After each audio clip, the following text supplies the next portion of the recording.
सोचो, अगर तुम्हारे पास कोई ऐसी पावर हो जिससे तुम किसी को भी कंट्रोल कर सको, बॉस को कन्विंस करना हो, अपने दोस्त से कोई बात मनवानी हो, यहाँ तक कि किसी अजनबी शख्स को अपने इशारों पे नचाना हो। ये कोई जादू नहीं, ये डार्क साइकोलॉजी का एक बहुत ही पावरफुल कोना है जिसे सिर्फ पावरफुल लोग ही इस्तेमाल करते हैं। लेकिन ध्यान से सुनो, इसको सिर्फ एजुकेशनल पर्पस के लिए इस्तेमाल करना है, इसको बिल्कुल भी गलत मतलब के लिए इस्तेमाल नहीं करना। चलिए शुरू करते हैं आज की वीडियो।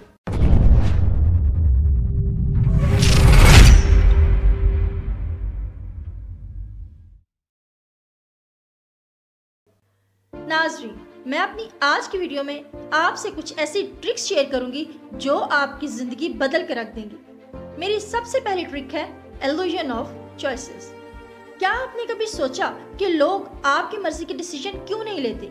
आपकी मर्जी के डिसीजन इसलिए नहीं लेते क्योंकि वो खुद के कंट्रोल में होते हैं, वो अपनी मर्जी के डिसीजन लेते हैं। लेकिन एक्सपर्ट तो वही होता है जो अपनी मर्जी से उनके डिसीजन को बदल के रखते हैं। मान लो, अगर आप अपने दोस्त को कहीं बाहर लेके जाना चाहते हो और अगर आप उसे डायरेक्ट कहते हो चलो यार आओ बाहर कुछ खाने चले, तो वो यकीनन इनकार कर देगा। मगर अगर आप उसको दो चॉइसेस दे दें, आप उससे कहें यार आओ या तो डोमिनो चले या पिज्जा हट। अब आपने उसको दो चॉइसेस दी, लेकिन आपके दोस्त को लगेगा कि वो अपनी मर्जी से काम कर रहा है, मगर अब आपने उसकी मर्जी को अपनी सोच में बदल दिया है और अब वो आपको बिल्कुल भी ना नहीं कहेगा। यही वो ट्रिक है जो बहुत बड़े बड़े लीडर और पॉलिटिशियन इस्तेमाल करते हैं। लोगों को इल्यूजन का चॉइस दो, मगर कंट्रोल अपने हाथ में रखो। लेकिन रुको, मेरी अगली ट्रिक में तुम किसी से भी हाँ बुलवा सकते हो, क्योंकि उस ट्रिक का नाम है यस लेटर ट्रिक। अगर आप किसी से बहुत बड़ा फेवर चाहते हैं और अगर आप उसे डायरेक्ट बोल देंगे तो वो कभी भी आपकी हाँ में हाँ नहीं मिलाएगा और यकीनन आपसे इनकार कर देगा। लेकिन अगर आप उससे छोटे छोटे हाँ बुलवाते जाओगे तो उसका दिमाग आपकी रिक्वेस्ट को एक्सेप्ट करने लग जाएगा। मिसाल के तौर पे, अगर आप अपने बॉस से प्रमोशन चाहते हैं तो अगर आप उसे डायरेक्ट कहेंगे कि मुझे प्रमोशन चाहिए तो यकीनन वो इनकार कर देगा या वो आपको टाल मटोल से कहेगा कि नेक्स्ट ईयर। लेकिन अगर आप मेरी ये ट्रिक इस्तेमाल करेंगे और उससे छोटे छोटे हाँ बुलवाएंगे, आप अपने बॉस से कहें कि क्या मैं इस क्लाइंट मीटिंग का हिस्सा बन सकता हूँ। इसके बाद थोड़े से बड़े हाँ की अप्रोच करें। आप अपने बॉस से कहें कि क्या मैं इस प्रोजेक्ट में बड़ी जिम्मेदारी ले सकता हूँ। इसके बाद एक और बड़ी हाँ। आप अपने बॉस से कहें क्या मैं इस लीडरशिप वर्कशॉप का हिस्सा बन सकता हूँ, इससे मैं मजीद तजर्बा और स्किल्स सीखूंगा। अब आपके बॉस को हाँ कहने की आदत पड़ चुकी है। अब आहिस्ता आहिस्ता आप अपनी मेन हाँ की तरफ आएं। अब आखिरी स्टेप में आप अपने बॉस से कहें कि सर, मैंने इस साल बहुत सख्त मेहनत की है और कुछ एक्स्ट्रा जिम्मेदारियां भी उठाई हैं और क्लाइंट भी मुझसे बहुत ज्यादा खुश हैं, तो क्या आप इस साल मुझे प्रमोशन का मौका दे सकते हैं? अब यकीनन आपका बॉस आपको ना नहीं बोलेगा, क्योंकि मुसलसल आपके बॉस को आपके सामने हाँ बोलने की आदत हो चुकी है। यही ट्रिक बहुत बड़े सेल्समैन, लीडर्स और पॉलिटिशियंस इस्तेमाल करते हैं। सबसे पहले छोटी छोटी हाँ बुलवाओ, फिर बहुत बड़ा फेवर मांगो। नाज़रीन, मेरी नेक्स्ट ट्रिक में आप किसी का भी गिल्टी बटन दबा सकते हो, क्योंकि इस ट्रिक का नाम है द गिल्टी बटन। लोग हमेशा लॉजिकल नहीं होते बल्कि इमोशनल होते हैं, और अगर आप सामने वाले शख्स को ये एहसास दिलवा दें तो वो आपकी बात मानने पर मजबूर हो जाएगा। इसकी मिसाल मैं आपके सामने देती हूँ। अगर आप अपने दोस्त से कार लेना चाहते हैं और आप उससे डायरेक्ट कहते हैं कि यार मुझे आपकी कार उधार चाहिए, तो हो सकता है वो आपको मना कर दे। लेकिन कार मांगने का एक और तरीका है। वो क्या है? आप सबसे पहले अपने दोस्त को कहें कि यार मैंने हमेशा तुम्हारी हेल्प की है और लास्ट टाइम जब तुम्हें 2000 रुपए की जरूरत थी तो मैंने तुम्हें फौरी दे दिए थे। अब क्या मैं तुम्हारी कार उधार ले सकता हूँ? अब आपका दोस्त मजबूर हो जाएगा। आपने उसका गिल्टी बटन प्रेस कर दिया। अब उसे गिल्ट फील होगा कि इसने तो मेरी मदद की थी, अब मुझे भी इसकी मदद जरूर करनी चाहिए, इसलिए वो आपको कार देने से बिल्कुल भी इनकार नहीं करेगा।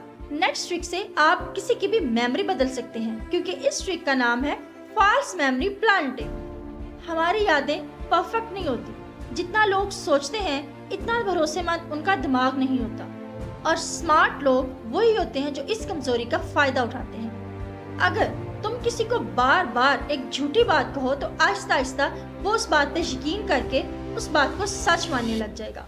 मान लो, अगर कोई पॉलिटिशियन इंतखाब जीतना चाहता है तो वो लोगों से कहेगा कि मैंने इस साल इस शहर की हालत बदल के रख दी। जब लोग बेरोजगार थे तो मैंने उनको बहुत ज्यादा नौकरियां दी। और आहिस्ता आहिस्ता यही बात वो मीडिया के सामने जाकर दोहराएगा कि जब ये शहर बहुत ही बदतर हालत में था तो मैंने इस शहर की डोर संभाली और इस शहर के लोगों को बहुत ज्यादा नौकरियां दी। अब यही बात लोगों के दिमाग में बैठ चुकी है। जब वही पॉलिटिशियन इस बात को अपने इंटरव्यूज में बहुत ही कॉन्फिडेंटली कहेगा तो लोग मजबूर हो जाएंगे, क्योंकि उनके दिमाग में फॉल्स मेमोरी प्लांटेशन हो चुकी है और वो उसकी झूठी बात को सच मानने लगेंगे और लोग ये मानने पर मजबूर हो जाएंगे कि शायद इस शख्स ने ऐसा ही काम किया। नाजरीन, अब चलते हैं अपनी आखिरी ट्रिक की तरफ, जो कि है द पावर ऑफ साइलेंस। जितना कम बोलोगे उतना ही सामने वाले को ज्यादा कंट्रोल कर सकोगे। ब्रेन साइकोलॉजी भी यही कहती है कि खामोशी में ताकत है। जब हम बात कर रहे होते हैं तो आप सोचते हैं कि जो बोल रहा है वो ताकतवर है, लेकिन असली ताकत उसमें होती है जो चुप हो और जो सुनना जानता हो, और ये सुनने वाली आर्ट उसको कामयाब बनाती है। क्योंकि जब हम खामोश होते हैं तो हमारे सामने बैठा शख्स डर, इनसिक्योरिटी और डिस्कम्फर्ट का शिकार हो जाता है। ये इंसान की नेचर में शामिल है कि जब ऑकवर्ड सी खामोशी हो तो वो उस खामोशी को भरने के लिए कुछ अल्फाज इस्तेमाल करता है। हम इसको कैसे अप्लाई करेंगे?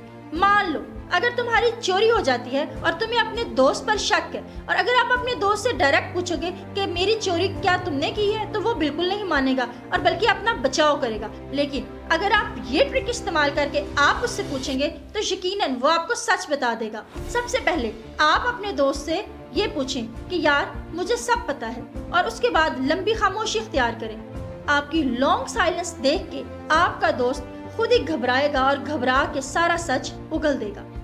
अगर दो लोग आपस में लड़ाई झगड़ा कर रहे हैं या बहस कर रहे हैं तो सिर्फ सामने वाले की आंखों में देखो और मुस्कुराओ, और उसके बाद खामोशी इख्तियार कर लो।